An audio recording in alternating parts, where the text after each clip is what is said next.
কুণাল ঘোষ তিনি বলছেন এরা বাংলা নিয়ে কথা বলে, এদের রাজ্যেই তো নকল দূতাবাস। পাল্টা রাহুল সিনহা তিনি বলছেন উত্তরপ্রদেশ পুলিশ তো তৎপর হয়ে ধরেছে। শুনুন।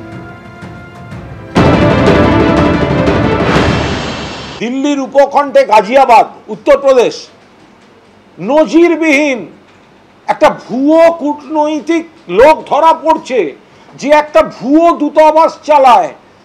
তার কাছে গোটা 20-30 দেশের নথি বেরোচ্ছে। কোথায় হচ্ছে? উত্তরপ্রদেশে হচ্ছে। আর হয়রানি কাদের হচ্ছে? উত্তরপ্রদেশে যেখানে আপনাদের যে ধরা পড়েছে, গুজরাটে ধরা পড়ছে, দিল্লিতে ধরা পড়ছে।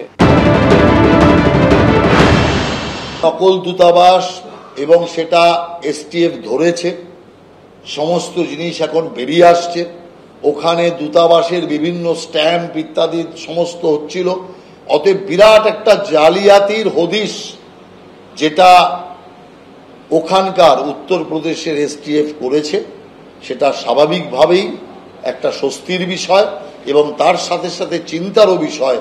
আরও কোথায় এই জাতীয় জালিয়াতি হচ্ছে তার জন্য আরও সতর্ক এবং সতেজ আমাদেরকে থাকতে হবে। हर्षवर्धन की गिरफ्तारी में उसके पास से 4 गाड़ियां मिली है जिसपे डिप्लोमेटिक तरीके के नंबर डाली हुई नंबर प्लेट्स लगी हुई है।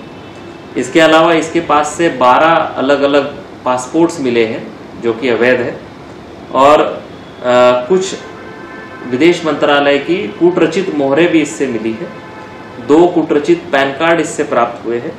विभिन्न देशों और कंपनियों की 34 मोहर स्टैम्प्स इससे मिले हैं और 2 कूटरचित प्रेस कार्ड्स इससे मिले हैं।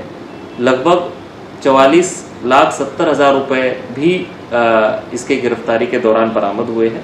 कई देशों की विदेशी मुद्रा भी मिली है जिसमें कोई कंपनियों के दस्तावेज भी है और 4 गाड़ियों के अलावा और उन पे लगी हुई नंबर प्लेट्स के अलावा और 18 नंबर प्लेट्स भी इसकी गिरफ्तारी के दौरान बरामद हुई है।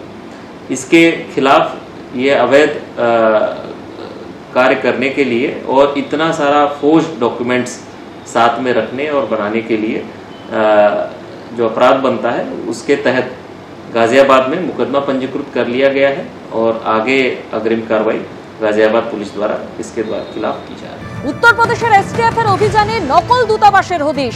7 বছর ধরে দিল্লি লাগোয়া গাজিয়াবাদে চলছিল নকল দূতাবাস। নকল দূতাবাসের সামনে সারি সারি লাক্সারি গাড়ি।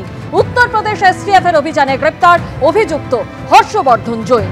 এসটিএফ এর তরফে কি বলা হয়েছে শোনাবো।